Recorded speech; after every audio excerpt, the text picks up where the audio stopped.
Hello बच्चों, let's read this question. If one zero of the polynomial 3x square minus 8x plus 2k plus 1 is 7 times the other, then find the zeros and the value of k.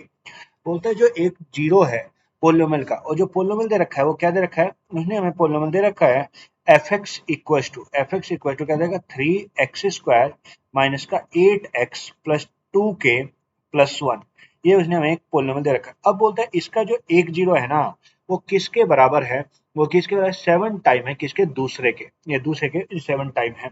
तो मैंने late कर लिया, late sorry late कर लिया, let alpha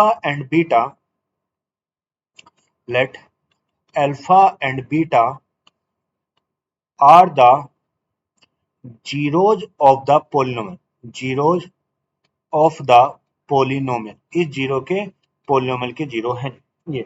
अब उसने बोला है, उसने बोल दिया कि जो अल्फा है, अब उसने दे रखा है कि अल्फा जो है एक जीरो का दूसरे का 7 टाइम, तो अल्फा इक्वल टू कितना 7 टाइम ऑफ बीटा है, alpha equal to 7 time of beta ये। और हम जानते हैं, अब देखो अगर हमारे जो जनरल इक्वेशन होते हैं क्वाड्रेटिक की वो क्या होते हैं a x square plus b x plus c होती है। तो अगर मैं ऐसे से कंपेयर करूँ, ए किसके बराबर आ गया 3 के बराबर आ गया, बी किसके बराबर माइनस का 8 के बराबर, और सी किसके बराबर आ गया, सी आ गया मेरा 2k प्लस 1 के बराबर आ गया, सी किसके 2k प्लस 1।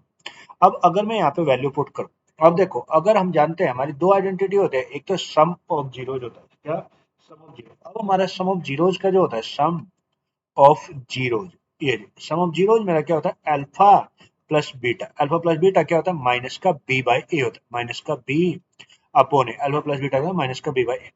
अगर अल्फा प्लस बीटा माइनस का बी बाई ए होता है, अब देखो अल्फा प्लस बीटा, मैं यहाँ पे अगर वैल्यू पुट करूँ अल्फा कितना है, अल्फा तो ये बीटा अल्फा किसका 7 बीटा क्या, तो ये 7 beta plus beta equal to B minus का ये हो गया माइनस का 8 अपॉन ए, तो माइनस माइनस कितना प्लस, तो होगा 8 अपॉन 3 ये। तो मेरा आ गया 8 बीटा इक्वल टू 8 अपॉन 3 आ गया, तो 8 से 8 कट गया, तो बीटा की वैल्यू कितनी आ गई 1 अपॉन 3 निकल के आ गई, बीटा की वैल्यू कितनी 1 अपॉन 3। तो मैंने बीटा तो निकाल लिया, मेरा कितना आ गया 1 अपॉन 3 आ गया।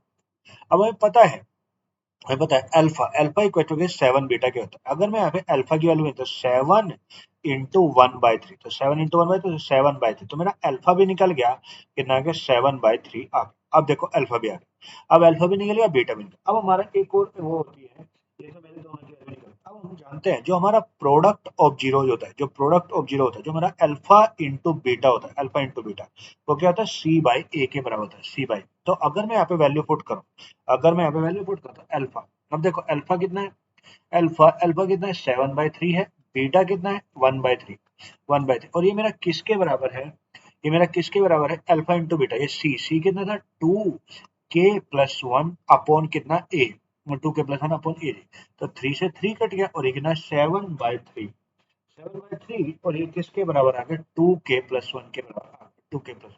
तो ये 1 इधर प्लस कर, इधर आएगा माइनस का, तो 2k इक्वल टू 7/3 माइनस का 1। तो अगर इसका आंसर 3 वन जा 3, तो एक ना 7 माइनस 3 अपॉन कितना 3, तो ये ना 4/3, तो 2k का मान आ गया कितना 4/3, तो यहाँ से 2 से 1 कट गया ये, तो k का मान कितना निकल के आया 2/3 निकल के आया। तो हमने यहाँ से सोल्व कर लिया कि जो k का मान आ रहा है वो कितना आ रहा है 2/3 आ रहा है, कितना 2/3।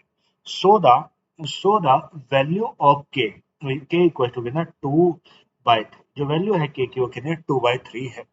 Hope you will understand it, thank you and best of luck.